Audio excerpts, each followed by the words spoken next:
I guess chatter can be quite irritating. It can be annoying. You're there, you want to do your party and you want to get the job done, and everyone's being annoying by talking over the top of you.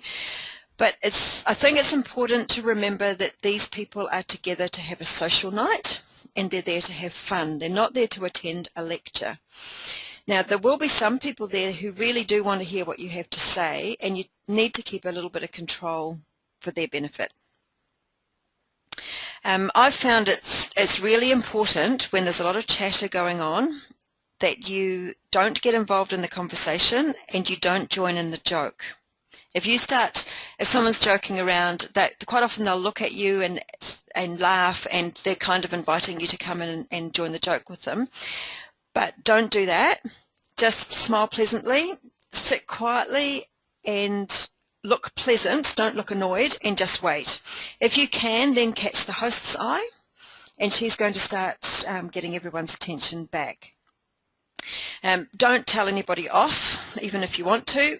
You can't do that because that will mean that everyone will get annoyed with you, but she can tell people off. So whatever you do, don't lose your composure and just sit and wait, and everyone will be quiet eventually.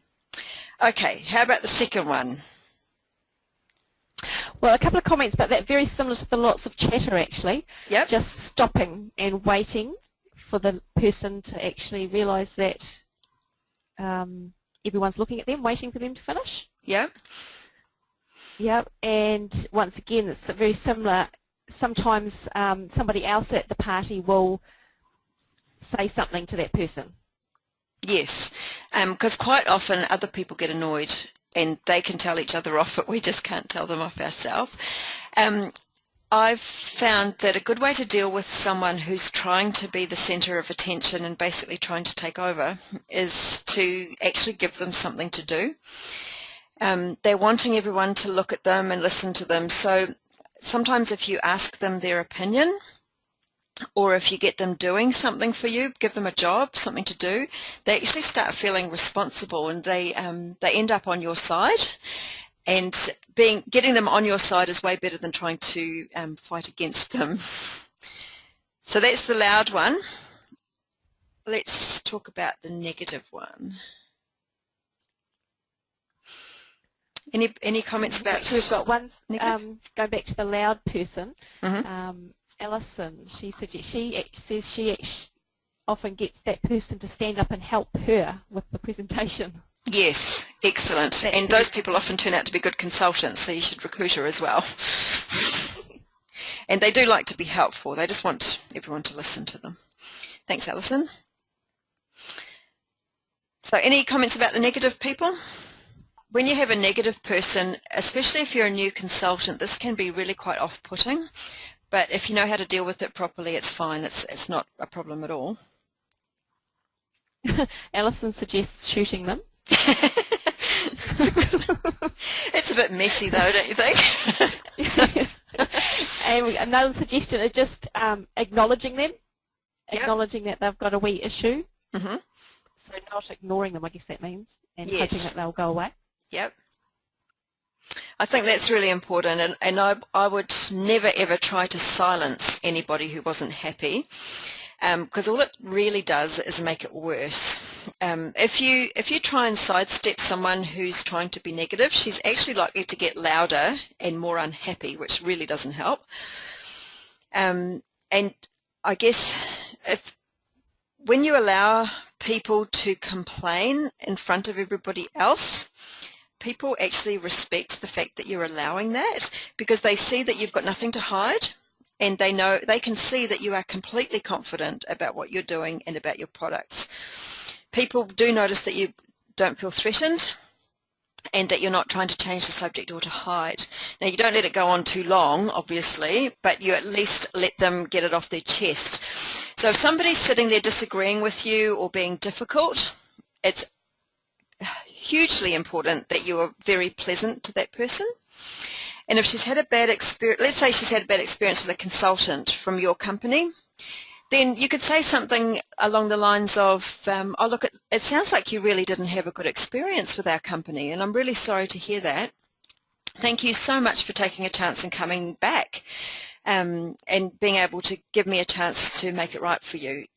I really hope you enjoy tonight, and please let me know if there's anything I can do to make you feel better about us. And there is nothing, that person there, all the wind's been taken out of their sails, and everyone else is going, oh wow, you know, that didn't put her off, because they're all waiting to see what your reaction's going to be. So then you have to move on. But let's say it's a different problem. She doesn't believe what you're saying about your products. Then you can use the feel, felt, found pattern and just say something to everybody. Let her have her little spiel, say whatever she wants to say, and then say something like, well, you know, everybody has different experiences with these types of products, and many people have felt just like Mary did at the beginning. Most of them found that once they gave the products a go, that something good happened. You'd have to insert that yourself. And they felt safe to give it a try because of our 30-day money-back guarantee. So even if she's had some bad experience, maybe, I mean, sometimes people might react to a product if it's a skin product, and she might be going on about it, then this is a good way to get around that, because everybody understands that about skincare, and you can use that for any other negative comments to do with the products. So I've really found that when you give an unhappy person some respect, that they can actually turn into your greatest ally, because they came already upset. They've practiced what they want to say, so we need to at least give them a chance to tell us what they've been practicing. So they are expecting resistance from you, but when they don't get any, and you didn't even tell them that they're wrong, then they're going to respect you for that, because remember, what they feel is what they feel. So they can't be wrong about how they feel. Even if they don't like your products, they're going to respect you, and they won't speak badly of you to other people, which is really important when you're in business. Okay, have we got any comments about awkward silence at the end of the demonstration? A suggestion from Lynn, what she always does is just save a couple of extra bits and pieces to say if there is a silence. So one idea that she's used is if everyone's really quiet, you know, don't forget our 30-day, you know, we've got a 30-day money-back guarantee. So it's just some, I guess she's saying she's just got some little things that she can use just to pop in to break the silence up while people are looking at their brochures and what have you. That's a really good idea, actually, because then you don't have to be going, in your head, don't have to be going, oh my goodness, it's so quiet, what am I going to say, what am I going to do, this is really awkward. So that's a really good suggestion, thank you. My favourite way of dealing with awkward silences was I would actually leave the room, and because they're sitting there thinking, oh, she's about to start coming around to help us, and I don't want to say anything because if I do she might pounce on me, or who knows what might happen, so they don't want to be the first to speak. So when you leave the room, they're all free to talk. So I'd leave by going and getting a glass of water, or I'd go and clean something that I'd used, and while I was out, even if it was only for a minute or so, people would start talking, and they're not worried about the fact that you might be listening.